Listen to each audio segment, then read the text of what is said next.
Salut à tous, Evelyne au micro de Jade FM sur le 99.7 pour les mots bourlingués. Les habitués auront remarqué que je choisis de vous lire des textes très éclectiques, mais j'avoue que j'apprécie toujours d'y trouver une petite dose de provocation, un brin d'humour noir et un zeste de causticité. Bon, ça c'est posé, les petits nouveaux sont prévenus.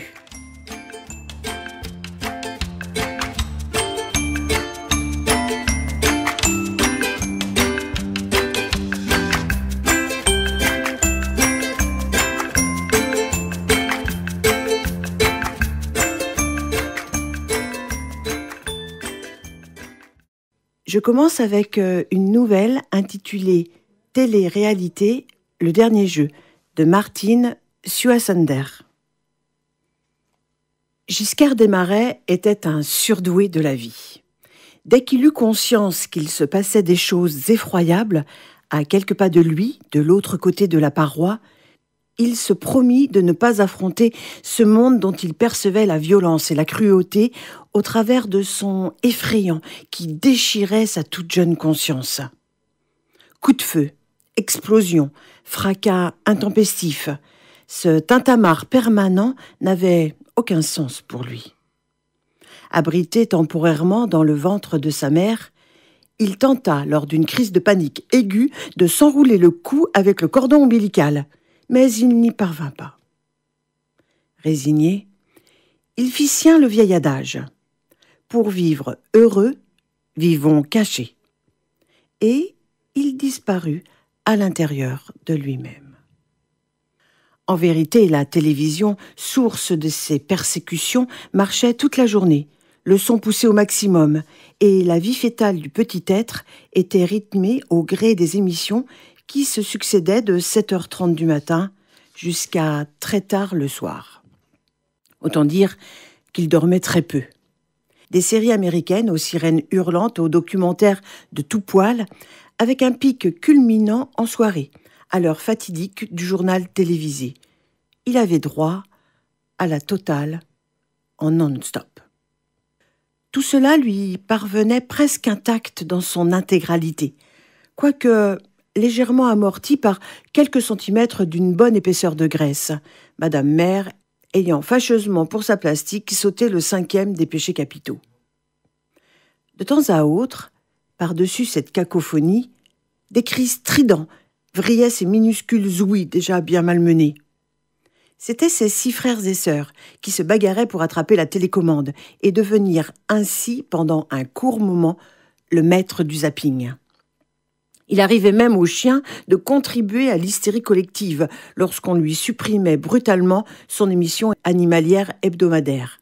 Et alors, la pauvre ébauche, tapie dans son coin, écoutait bouleversé le long hurlement plaintif du berger frustré qui ne cessait qu'aux jurons du père excédé.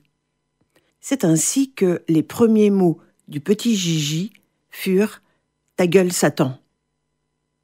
Il actionna donc les quelques cellules adroitement assemblées qui lui servaient de cerveau et pensa qu'il serait judicieux de faire le mort, afin de se faire oublier et d'éviter la pénible épreuve qui l'attendait à l'issue des 9 mois réglementaires et non renouvelables.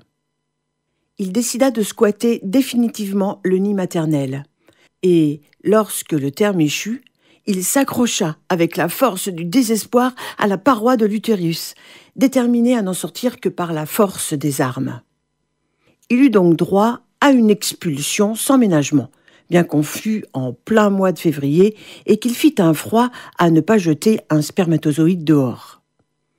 Pour le punir, on le mit au forceps.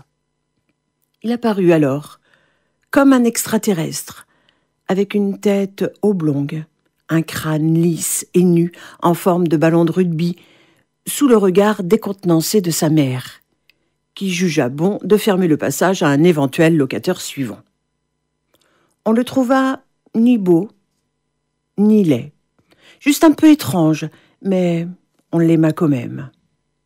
La famille au grand complet détailla la moindre parcelle de son anatomie, cherchant quelques signes de ressemblance avec le reste de la tribu, dont le point de ralliement était un nez large et bien campé sur des joues rebondies et colorées, le tout surmonté d'une épaisse toison dont le rougeoiement faisait la nique au soleil dans sa plus belle expression vespérale.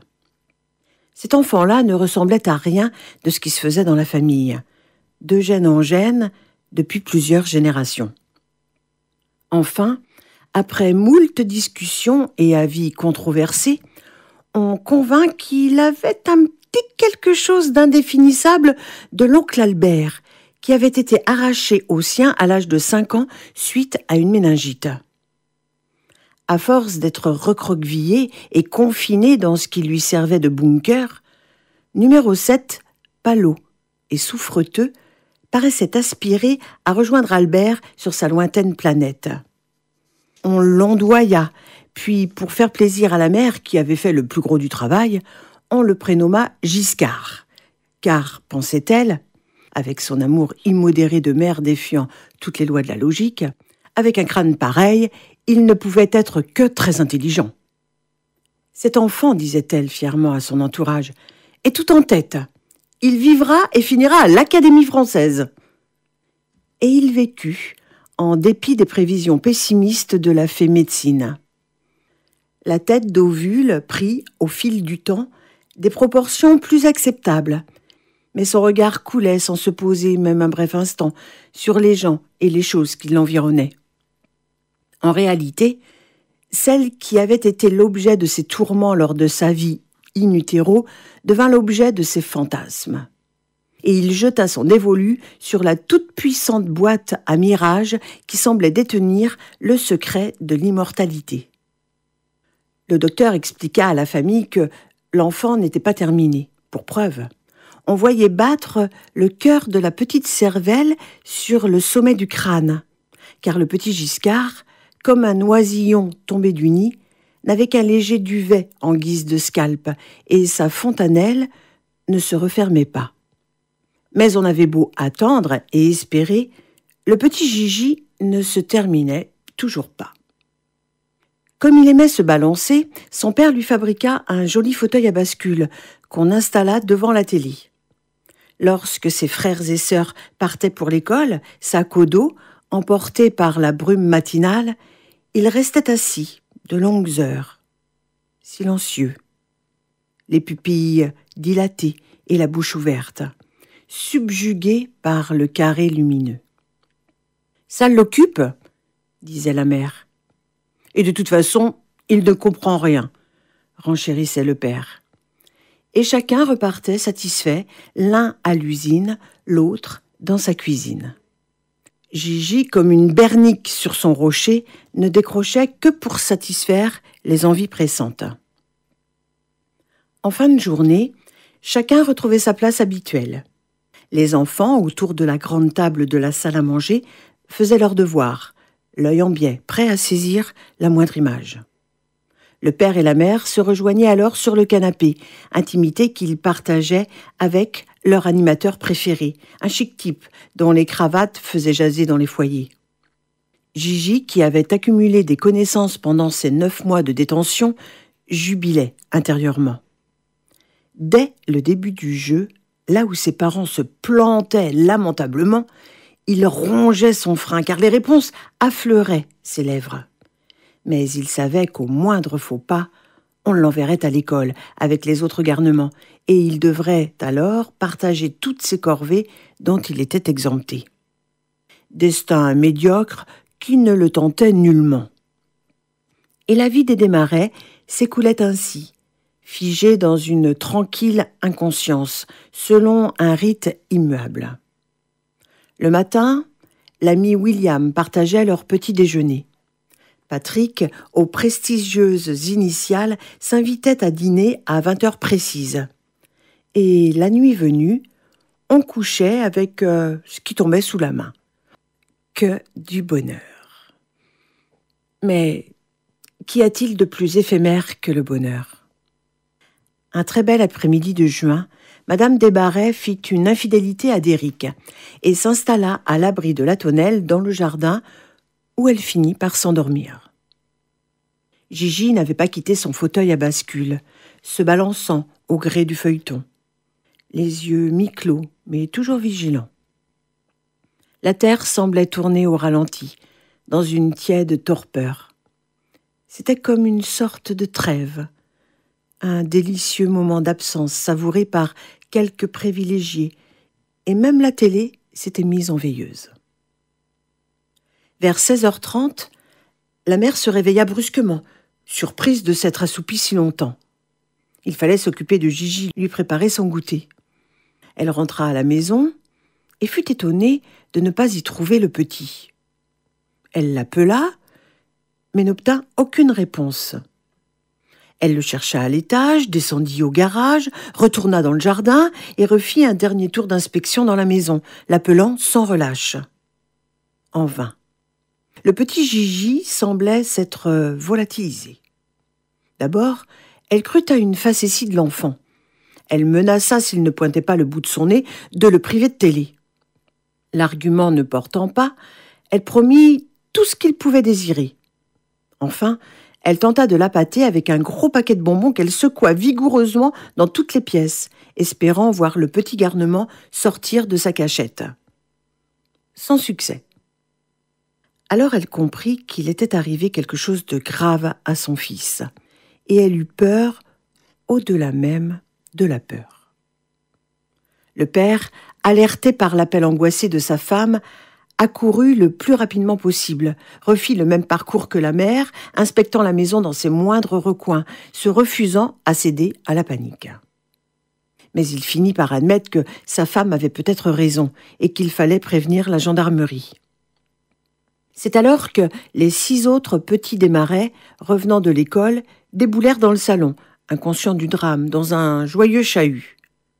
Comme à l'habitude, ils jetèrent leur cartable dans un coin de la pièce, puis, après avoir embrassé leur mère, qui ne savait comment leur annoncer la disparition de leur frère, ils s'installèrent, comme chaque soir, autour de la grande table du salon. C'est l'aîné qui le vit le premier. Il hurla « Papa, maman, venez voir ! Gigi passe à la télé !» D'un bond, ils furent tous debout devant le poste, ébahis, interloqués. Gigi était bel et bien dans la petite boîte qu'il affectionnait tant. Il le regardait, lui aussi, droit dans les yeux, une lueur de malignité émoustillant son regard. « En plus, se plaignit une de ses sœurs, il a piqué la télécommande !» Et le petit Gigi, de l'autre côté, agitait joyeusement l'objet des chamailleries habituelles dont il était généralement exclu. Puis, subitement, il tendit le petit boîtier en direction du père. Et le père fut zappé et s'évapora dans l'atmosphère en un quart de seconde. C'était si imprévu et tellement invraisemblable que personne ne réagit.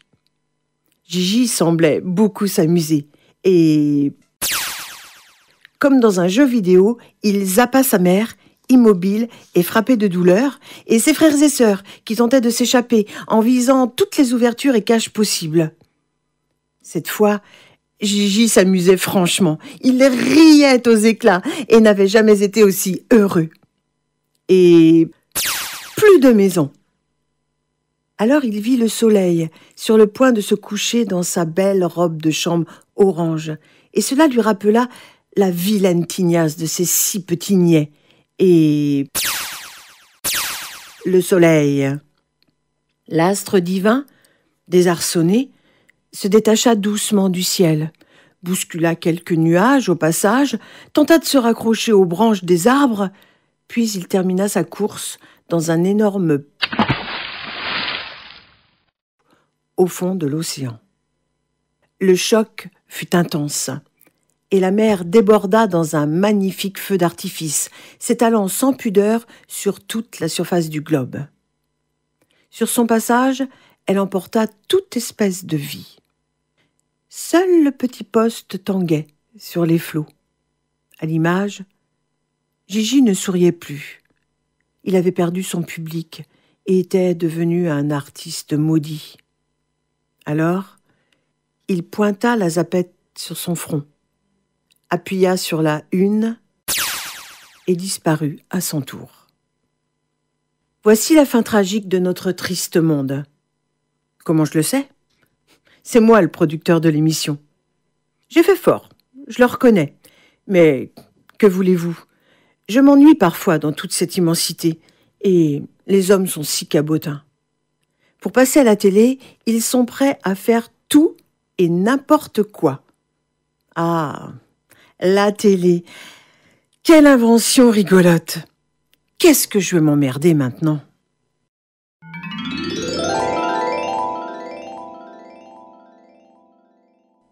Je continue sur un air de nostalgie d'antan avec le texte de Philippe Delerme, L'inhalation. Ah, les petites maladies de l'enfance qui vous laissent quelques jours de convalescence, à lire au lit des Bugs Bunny. Hélas, quand on vieillit, les plaisirs de la maladie deviennent rares. Il y a le grog, bien sûr. Prendre un bon grog corsé tout en se faisant plaindre est un moment précieux. Mais plus subtile peut-être est la volupté de l'inhalation. On ne s'y résout pas tout de suite. De loin, l'inhalation paraît amère, vaguement vénéneuse. On l'assimile au gargarisme qui laisse dans la bouche un goût fade et cuivré. Mais après tout, on est si mal, la tête lourde et prise. On a soudain l'impression qu'un peu de mieux viendra de la cuisine.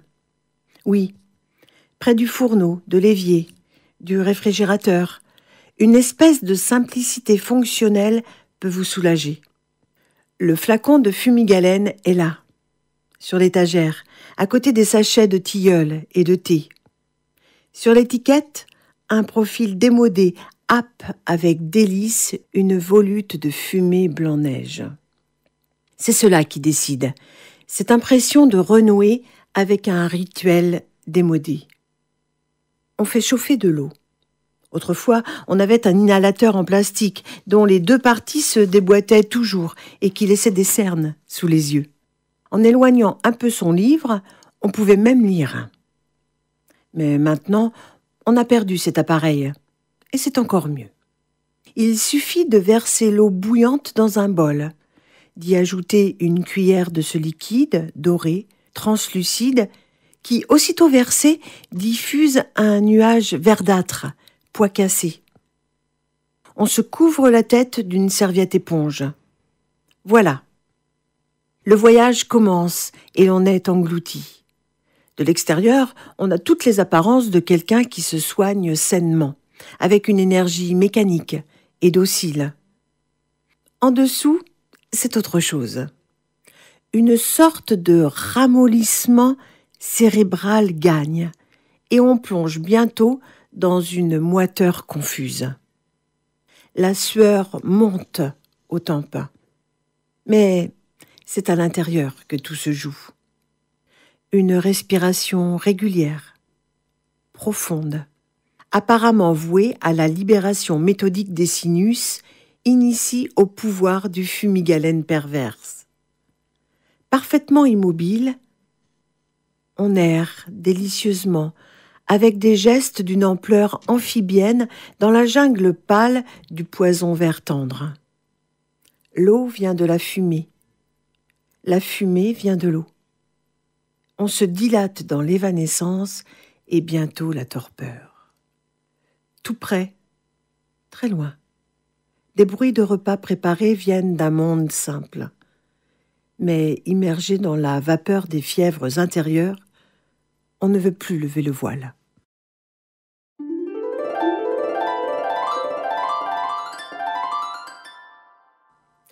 Je termine avec Oscar m'a tué de Sophie Loubière, avec une pensée de tendresse et de compassion pour toutes les Chantal de la terre.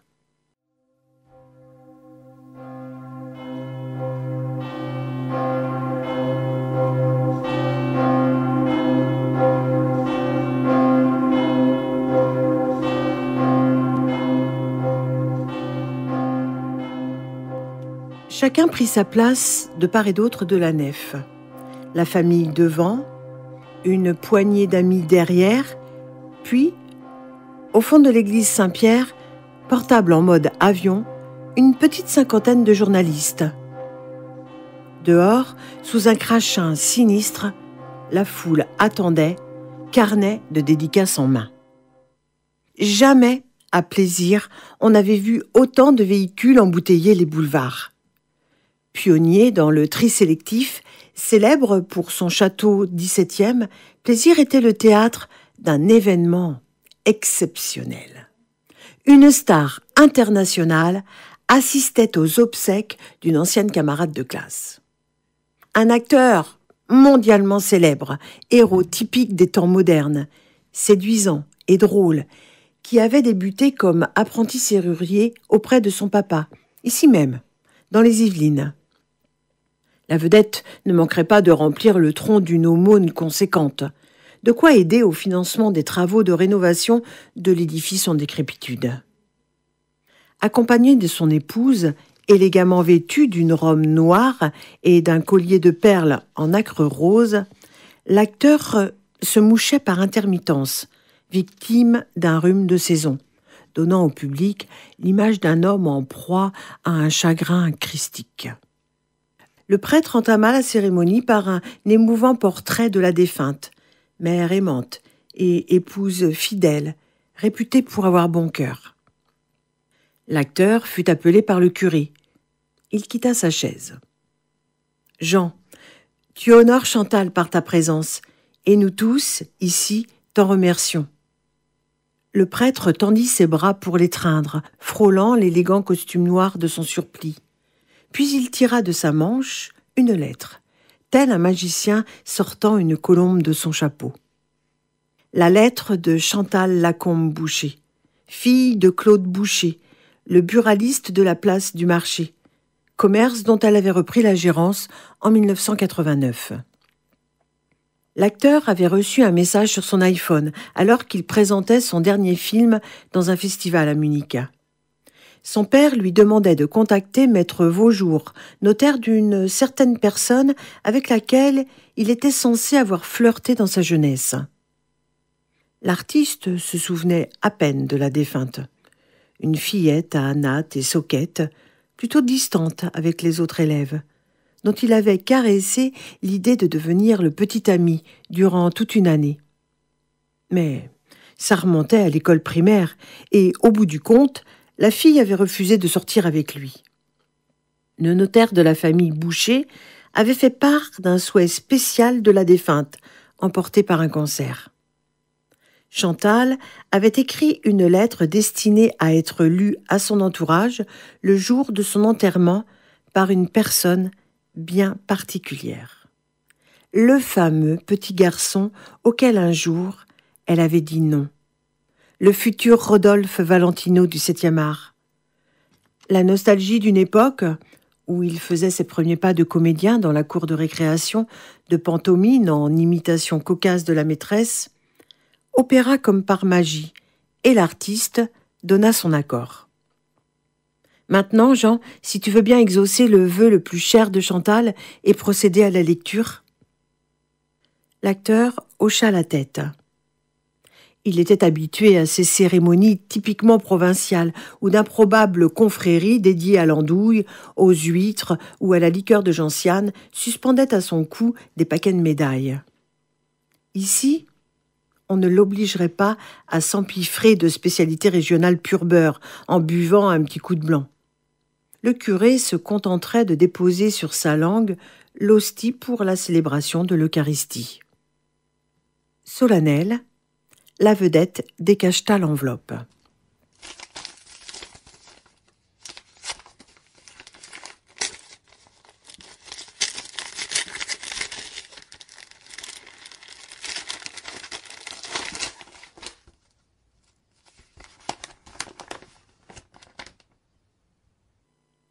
Chers amis, mes chers enfants, ma pauvre mère, mon cher frère, mon cher Jean. Si ces mots existent dans ta bouche, alors c'est que cette lettre t'est parvenue et que mon souhait le plus cher s'est enfin réalisé. Dans ma mort, nous voici enfin réunis. Un grincement de chaise se fit entendre dans la salle. L'épouse de l'acteur rajustait un manteau à ses épaules, le visage crispé. Son mari n'y prêta pas attention et poursuivit la lecture. « Combien, ô Jean, j'aurais aimé te confier ce qui va suivre de vive voix. Mais à l'époque, j'étais bien trop malheureuse pour oser te dire la raison pour laquelle j'avais refusé de t'embrasser dans la cour de récréation. » Cabotin, l'artiste souleva un sourcil avec cet air goguenard qui ne manqua pas de faire glousser l'assistance.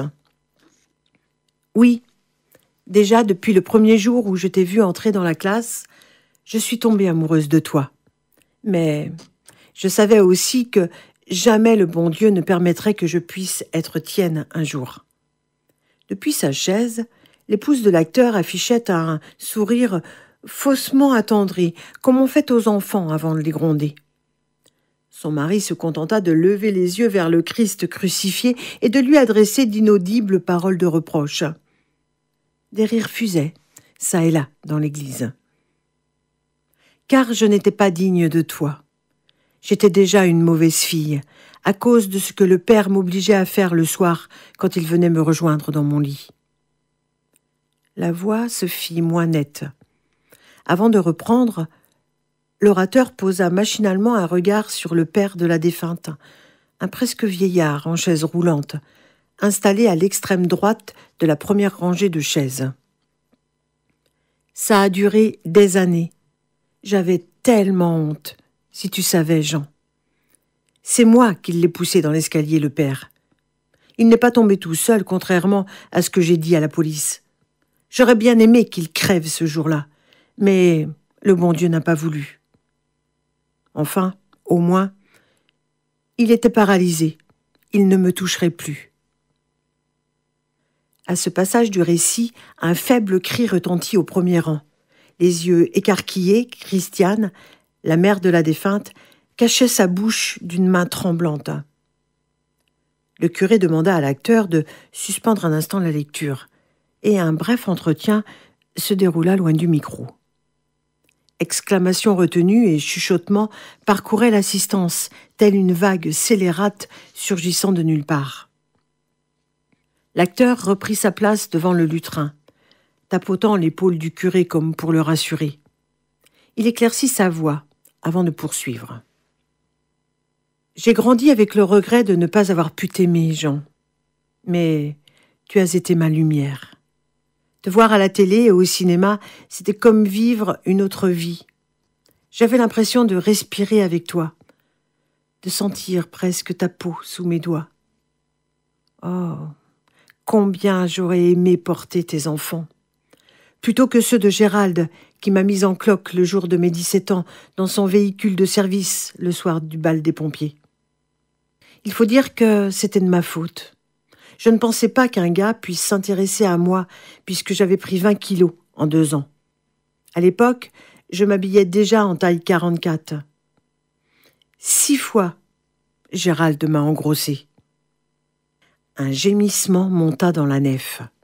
Christiane était maintenant en proie à une émotion intense. Gérald de Lacombe fixait l'acteur en plissant les paupières, comme s'il avait mal entendu. Ne sachant trop quoi faire, l'ancien camarade de classe poursuivit sa lecture. J'ai enchaîné, grossesse sur grossesse. Personne ne s'en rendait compte, même pas moi. J'avais tellement pris de poids qu'il aurait fallu être futé pour distinguer quelque chose dans mes bourrelets. Quand je sentais que ça bougeait, je croyais que c'était digestif. Tu sais, Jean, je me suis toujours détestée. Je crois que le jour où je me suis le plus détestée, c'est quand tu as eu ton Oscar à Hollywood. Je dois dire que ce jour-là, vraiment, Jean, ça m'a tuée. J'ai revu toute ma vie défiler, tout ce que j'avais raté. Tous les jours, je veux mourir. Mais je tiens bon, parce que j'ai un commerce. Et que si j'ai besoin de me remonter le moral, je peux mettre un DVD de Jean Dujardin. Je te le dis à toi, Jean, parce que tu es une personne bien. Je les aime, mes gosses, Tata Nialou et Jean Brice. Mais ceux que j'ai eus après OSS 117, le Cairn d'espions, j'en voulais pas. Il y a déjà assez de petits malheureux sur Terre. Ils sont dans le congélateur, dans des barquettes en plastique. Leur prénom est... L'acteur s'arrêta pour relire la dernière phrase. Puis d'une voix à peine audible, il reprit. Leur prénom est marqué sur les boîtes, pour que le bon Dieu sache comment les appeler une fois leurs âmes montées au ciel, après que je les ai étouffés dans un torchon. La petite feuille chancela entre les doigts du futur partenaire de Georges Clooney, avant de planer jusqu'à l'autel et de se poser délicatement sur les saintes écritures. Au même instant, tandis que l'effroi saisissait l'assemblée, la mère de la défunte glissait de sa chaise, comme si son corps se liquéfiait. Tata Nialou et Jean Brice ne surent jamais pourquoi, à dater de ce jour, on leur interdit de voir leur grand-père, ni pour quelle obscure raison, à leur retour du cimetière, ils trouvèrent des policiers habillés de combinaisons blanches dans la buanderie, penchés sur des bacs de glace Gervais fermés par des élastiques. Quant à l'ancien camarade de classe, il laisserait un bien mauvais souvenir à plaisir, en quittant l'église sans signer d'autographe, épouvanté par la figure d'une petite fille transformée en monstre, une adorable enfant qui n'avait jamais attiré l'attention, même pas celle du bon Dieu.